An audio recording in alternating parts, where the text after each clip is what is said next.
Hey, good morning, Heartland. How you doing this morning? It's a beautiful weekend. So glad that you've taken some time out of your weekend to be with us, be here, to be tuning in online. This is a really special week, obviously. And there's a lot of ways that you can celebrate the hope of Easter this week. Britton shared about some of those. But I hope you're thinking about who you can be inviting to experience the hope of the resurrection next weekend. Maybe someone in your family, someone on your street, that God put someone in your life to be close to you that might be far from him. And next week is a way that they can experience his love. And if you've been hanging around Heartland for a little bit, you're newer or not yet connected, I also want to make sure you know that a couple of weeks after Easter, we're having another special dinner, what we call Dinner at Heartland. This is especially for those of you who've just been checking things out around here to get a chance to really pull up a chair, to get to enjoy a nice meal on us, and to be able to get to hear a little bit of our story, share a little bit of yours, and find your place around here at Heartland. Find out what our heart beats for and what part you might play. And it's just one of these opportunities that can help Heartland be more than just a great church or a place to come to, but to become a community that you can be a part of. And if you're wondering, man, that sounds good, but I don't know who I'll go with. Here's what I love. I don't know if you've ever met some of the Heartlanders who've been around here for a while, but many of them will be there that night. And they are the best people in the entire world. And they would love to be sitting next to you at that table and just get to know you a little bit better. So you can register online. You can stop by the Welcome Center Sunday night, May 4th. Sign up for that today. And if you know someone who's newer around here, say, hey, let's go to that together. We'd love to welcome you there. So we're going to jump into the message today, and I want to do so with an interesting question. And the question is, what's wrong with the world today? This is not a new question, as much as it may think. Where do we start? This is not a new question. In fact, in the early 1900s, this question was posed by the Times newspaper in London. And in fact, the Times invited a number of scholarly, intelligent, leading thinkers and authors of its day, to respond to that question: what's wrong with the world today?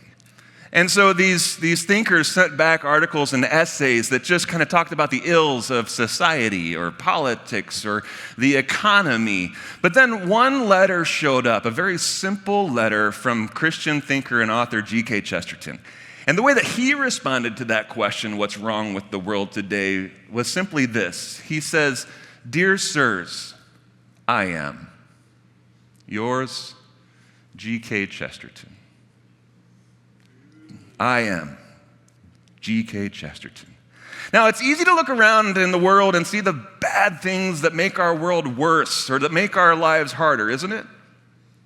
But what if our biggest problem isn't the bad stuff that's out there? What if the biggest problem that we have is the bad stuff that's in here?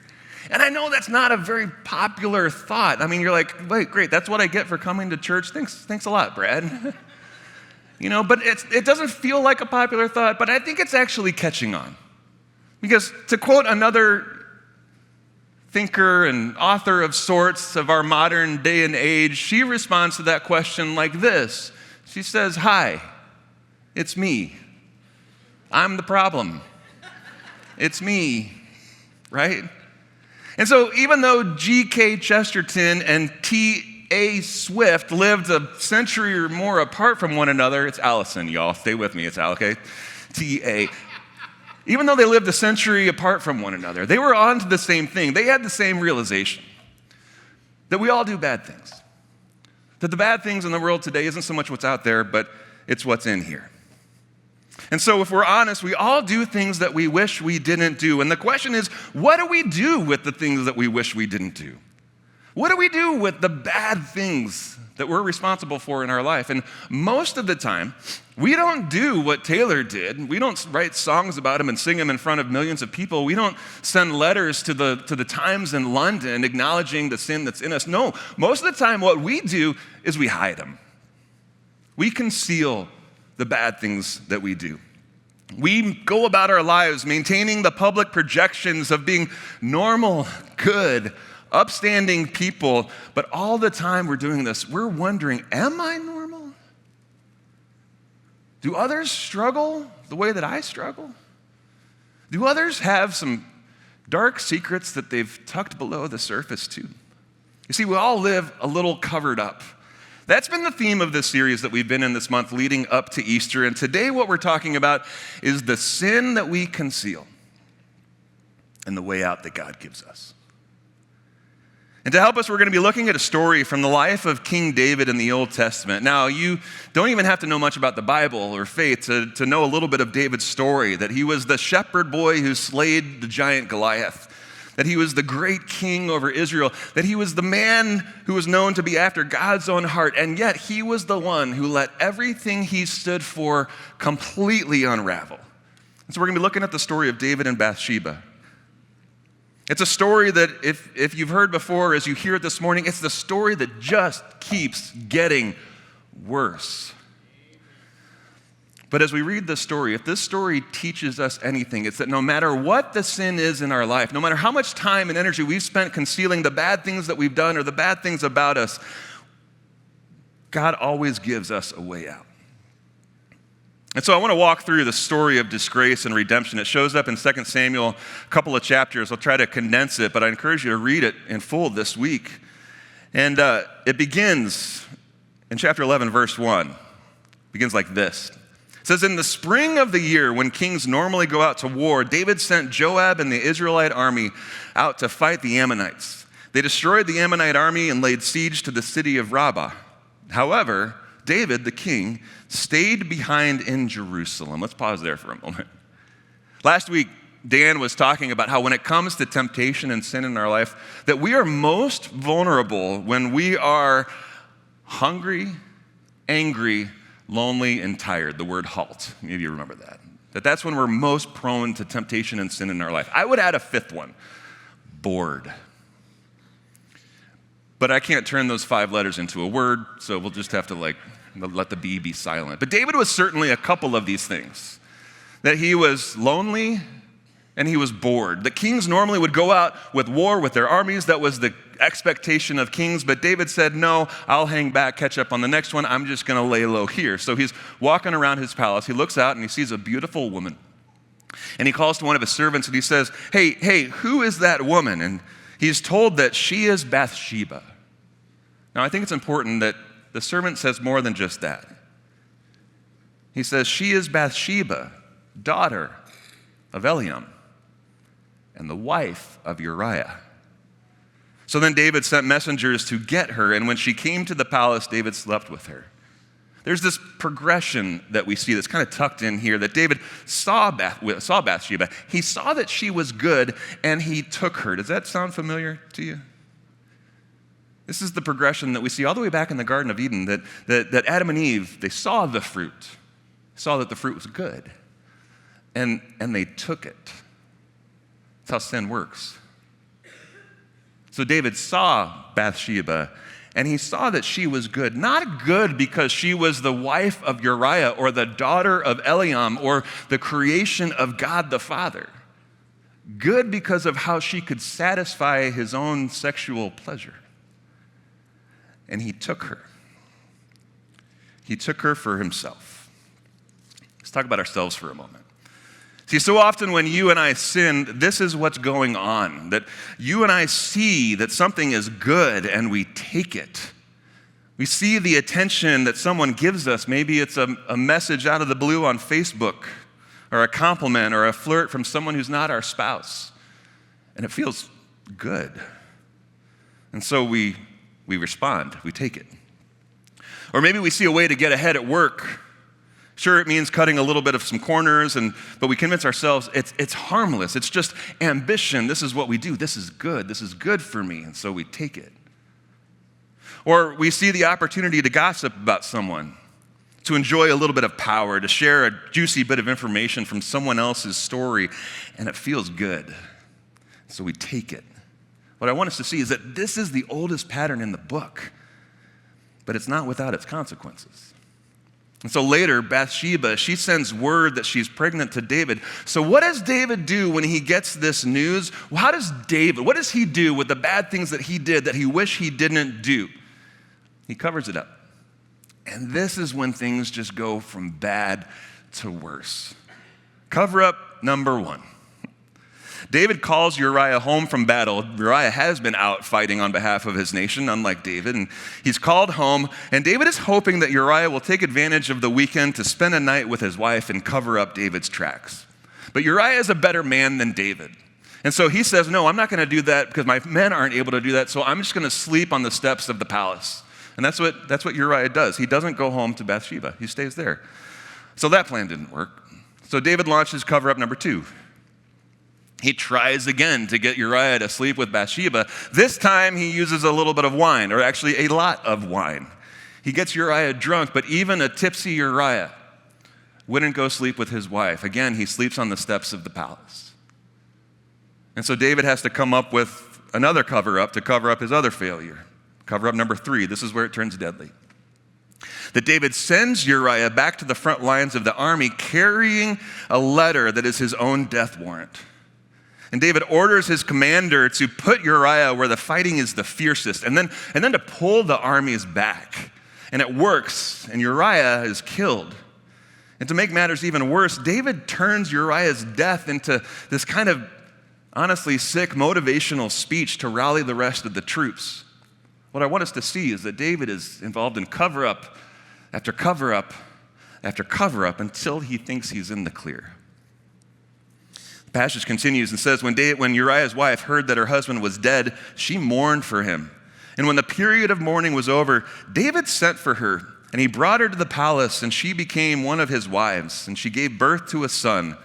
But the Lord was displeased with what David had done. This is how far David's sin took him. And sin always takes us farther than we want to go.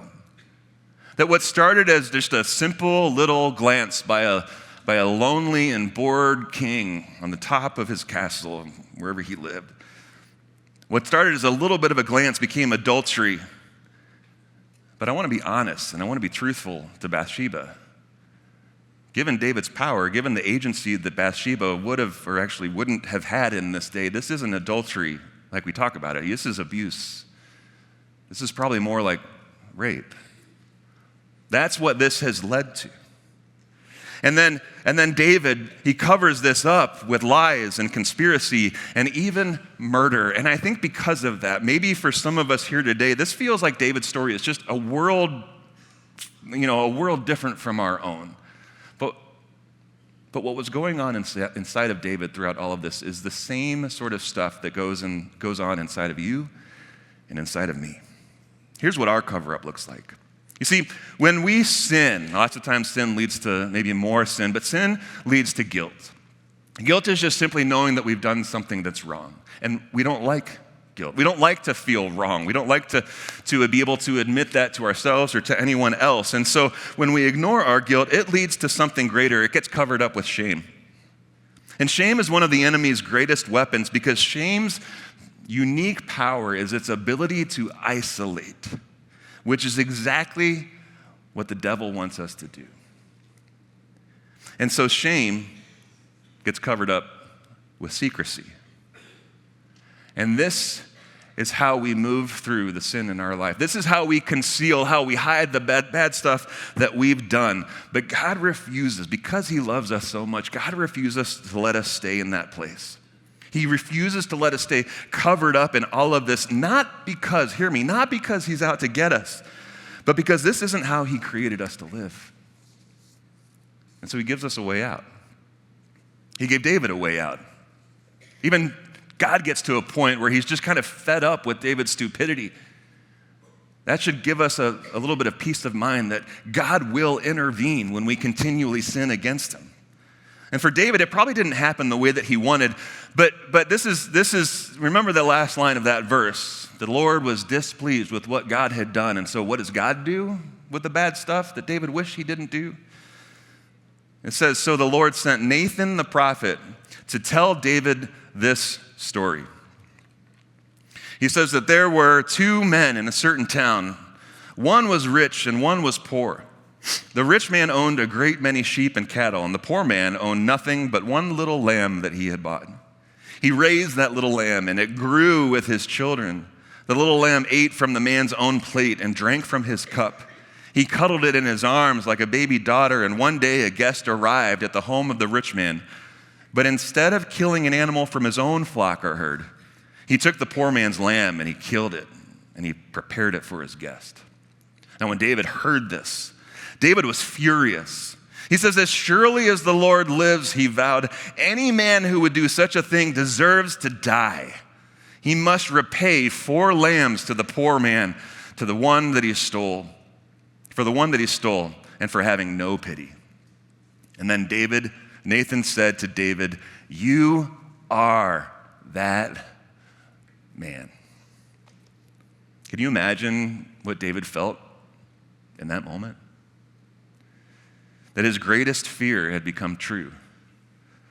That he'd been outed. Now, he could have doubled down and lied again. He was, in fact, king. He had a lot of power. He could have used his power to pay Nathan off, or to call him crazy, to discredit him, or just to kick him out of the kingdom. But David doesn't. And I think the reason David doesn't do that is because there comes a point when the weight of everything that we've covered ourselves up with becomes too much. So David finally does what he could have done all along, all the way at the beginning of his story. It says that then David confessed to Nathan. He says, I have sinned against the Lord. David confesses. Why didn't David do this earlier? Why would he let things spiral so far? And I think the reason David hesitates and is reluctant to confess is for the same reason that we hesitate to confess our own sin. Because confession, let's be honest, confession feels like a last resort, doesn't it?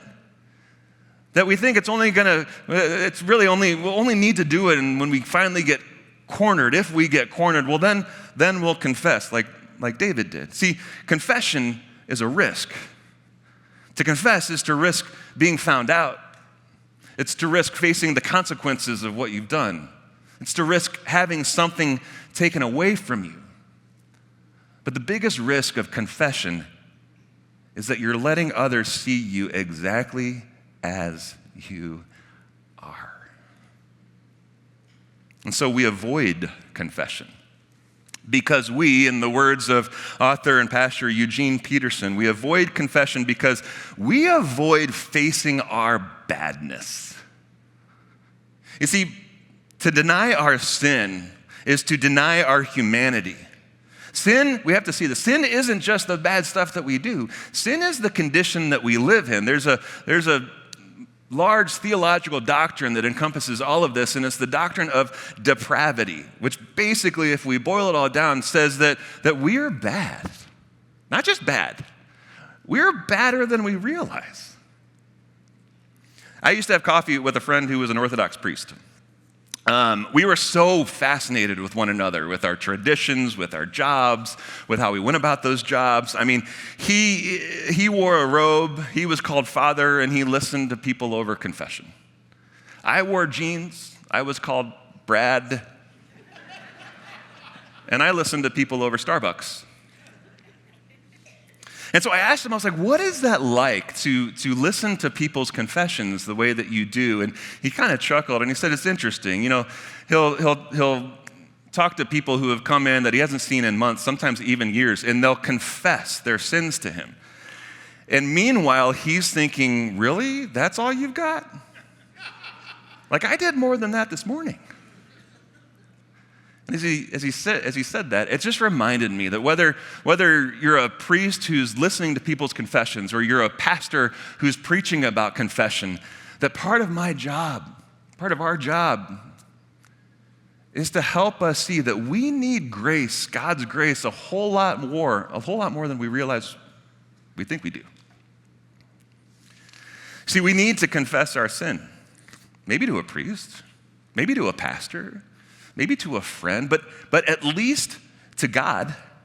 We prefer to hide our sin. We prefer to relabel it, rename it. We prefer to minimize it, or just to completely, flat out ignore it altogether. But when we do that, we lie to ourselves, and we miss out on the good news of Jesus. And I want to make sure that we're really clear on what the good news of Jesus is. It's what Pastor Tim Keller, it's what he says. He says, the gospel is this. The good news is this. That we are far more sinful and flawed in ourselves than we ever dared believe. But we are far more loved and accepted in Jesus Christ than we ever dared hope. That's the good news of Jesus. And we love the second part of that quote, don't we? We are far more loved and accepted in Jesus than we ever dared hope. But until we truly confess the first part of that quote, that we are far more sinful and flawed in ourselves than we ever dared believe, I don't think we can really celebrate and experience the love that God has for us. And so as hard as it may feel to confess, I want to help us see that confession is actually the way out from all of the things that we cover ourselves up in our lives. Confession is how we stop hiding and we start healing. And to show us the way, we get to learn from David himself. See, sometime after Nathan confronts him, David just goes into these several days of mourning, of contrition, of humbling himself and pleading before the Lord. And I think it's within this time period that David pens his confession that shows up in the book of Psalms. That it shows up to this day that has served as a confession for God's people that many churches actually read on a weekly basis. And I want us to look at this today. And as we do, what I want us to hear from this psalm is that confession clears the way. Confession clears the way from the blame and the shame and the secrecy that we have layered upon ourselves. And confession opens the door to the love of God that's waiting for us on the other side. So listen to David's confession in Psalm 51 and listen to what it clears the way for him. He begins, he says, "Have mercy on me, O God, because of your unfailing love, because of your great compassion, blot out the stain of my sins." Confession clears the way to God's mercy. You see that? It's interesting that David doesn't start his confession with excuses. He starts with God's love and his compassion. He says, "Have mercy on me, O God." Confession clears the way to God's mercy. When David responded to Nathan's rebuke, Nathan said to him the words that David most needed to hear. Nathan said, "The Lord has forgiven you." More literally in Hebrew, that word forgiveness is to remove, to take away. Nathan is saying to David, "The Lord has taken away your sin." And so confession clears the way to God's mercy. Perhaps as you've been listening to this message, you've been afraid to consider a sin in your life because maybe you're afraid of how God might respond to you, of what the first words out of his mouth may be.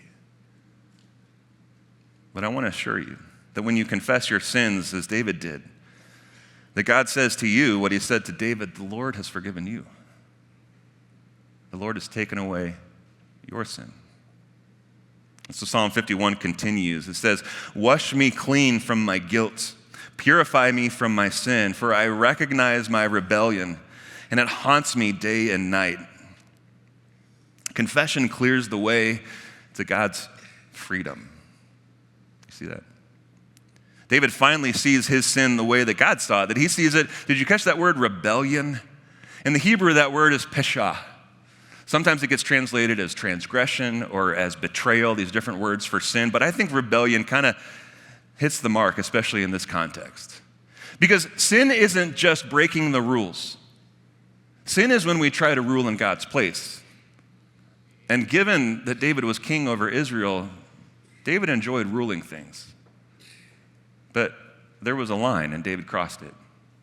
That he rebelled against God. And he says, this is another word that just kind of shouts out from the page, that it haunted him. Maybe you know this feeling.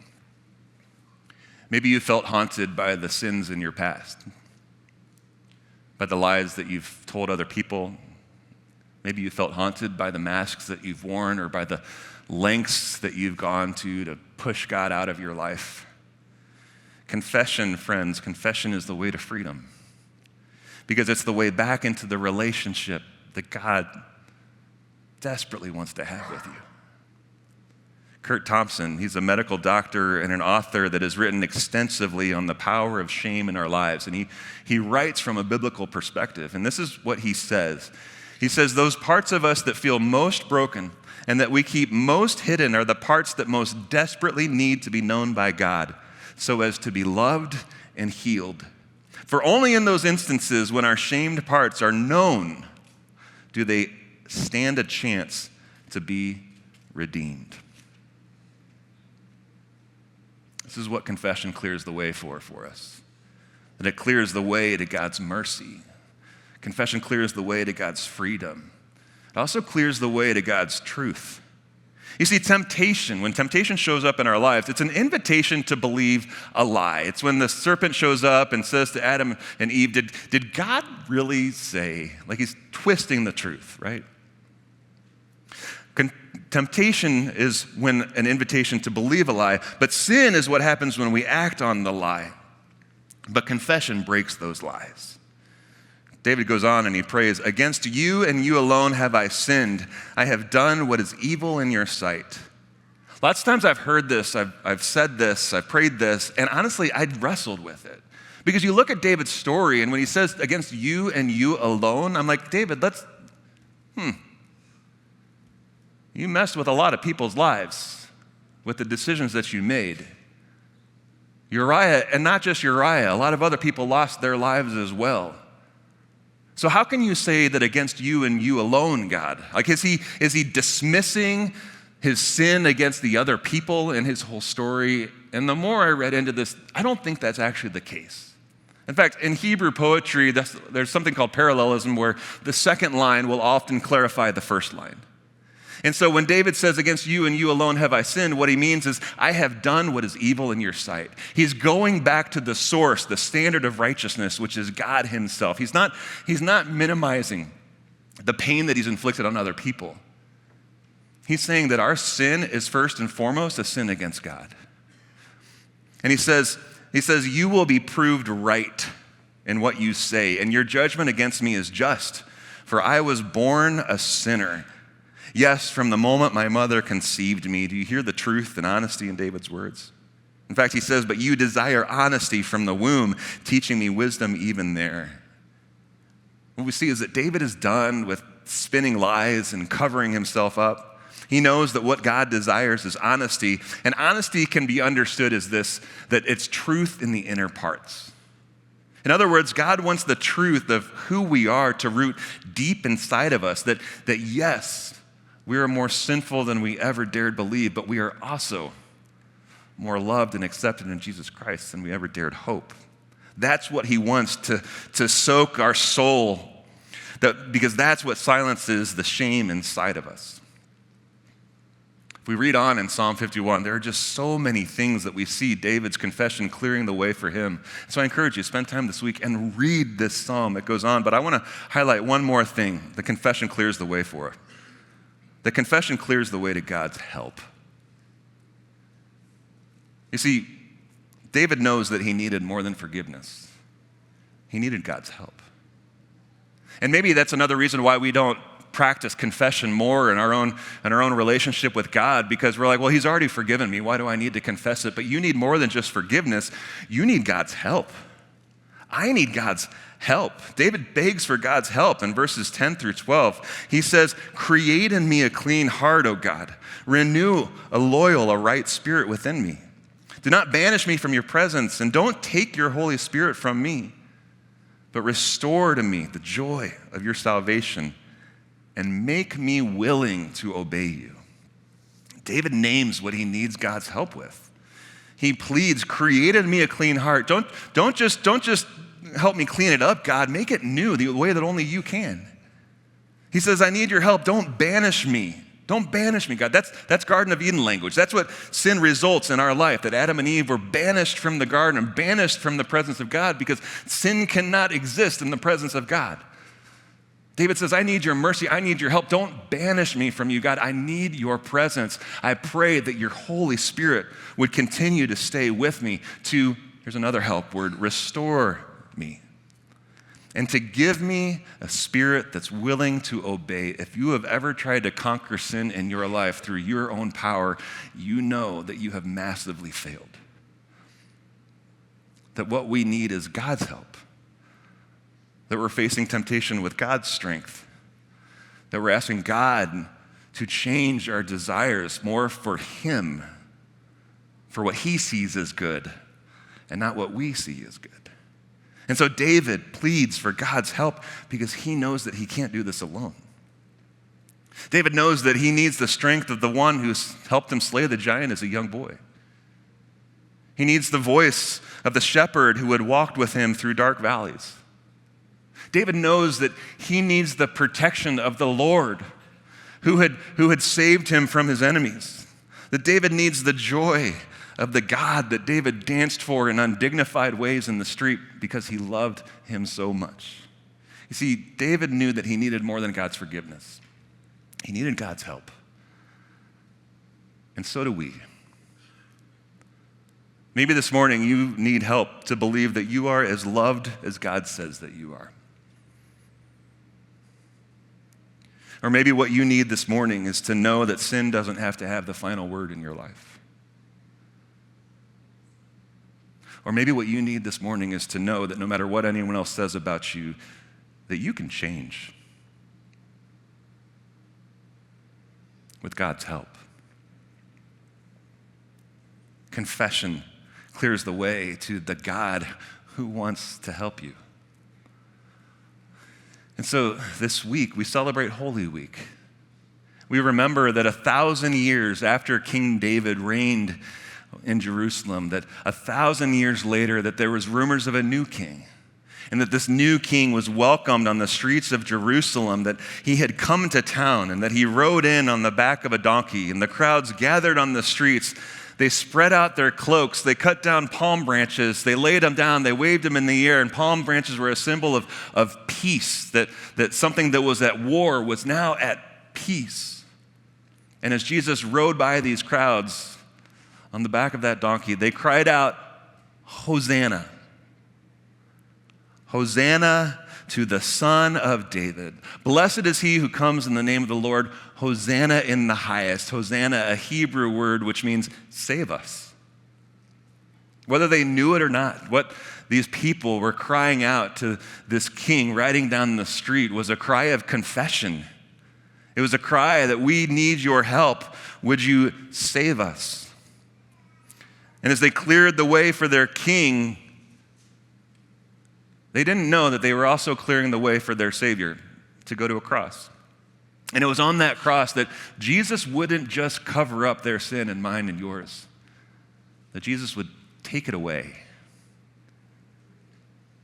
And so whatever sin you may be guilty of, whatever sin you may be ashamed of, whatever sin that you may have tucked away that's hiding in your life, friends, what I want you to hear is that if you're just willing to admit it, if you're just willing to take it to God,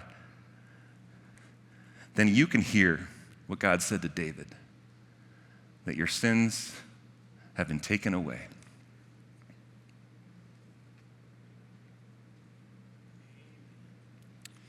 So that's the miracle of God's grace.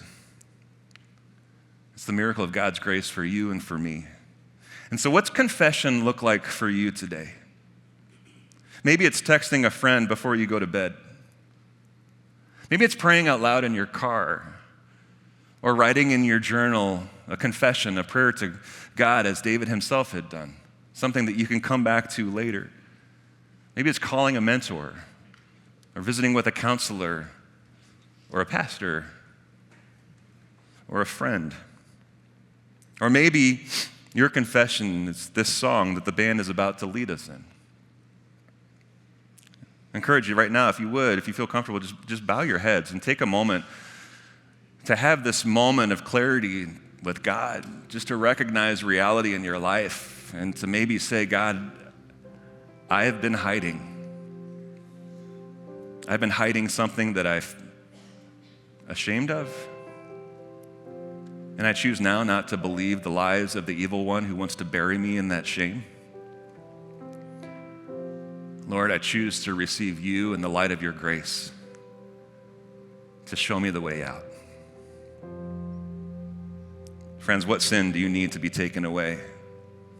What are you tired of carrying or covering up? And just bring that before the Lord in whom you are more loved and accepted by than you ever dared hope. And let this song be your confession. Let this song be your Hosanna cry to the God who shows you the way out.